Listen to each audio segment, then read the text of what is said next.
Yeah, I think in the first half I felt like we didn't get off to a good start offensively, but I thought our defense really kind of kept us in the game in that first half, and clearly they didn't shoot it as well. We kind of got off to a fairly decent start. I think they called timeout.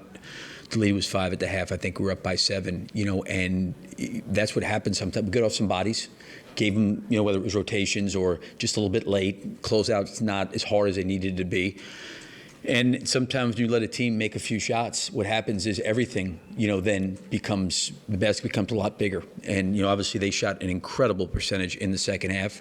Some of them were highly contested, very, very difficult challenge start. But you also have to look at that early part of the third quarter when they started to make a few, that they found a rhythm. And generally when that happens, guys at this level, it doesn't make a difference. And certainly we could not trap everybody in the game.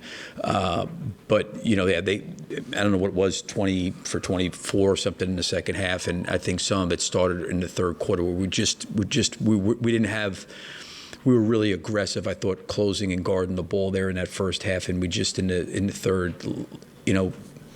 let it get away. And then all of a sudden, I thought, to your point, we competed. I contested hard, but didn't make a difference. In general, Billy, you guys give up more threes just on temp-wise than any team in the league. And obviously they hit a bunch today, but just in general, what is the philosophy there for you guys in terms of what are you taking away that you're sort of sacrificing that defensively? Yeah, so this goes back when Lonzo and Alex went out. Our defense was like top 10. I don't know exactly where it was. And those guys were great and elite at really taking care of the ball at the point of screens. And it really enabled Vooch in a lot of ways to kind of be back a little bit, protect the rim. With those two guys going out and then Lonzo being out and Alex having some injuries, our defense just completely plummeted.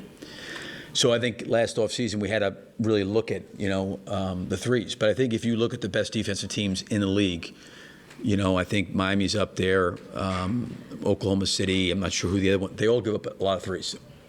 Not all threes are created equally. The problem for us is it's the paint protection, because that's where there's more problems, where it's at the rim, it's fouls, and it's corner threes. Those 3 shots are probably the most valued shots. Now, there's a ton of threes going up, but the ones above the break contested is a pretty drastic drop-off. So for us defensively, it's always been, we got to guard the paint first, because even if you spread yourself out and try to take away threes, you're really not going to take them away unless you just want to give them a layup, because someone's going to pull over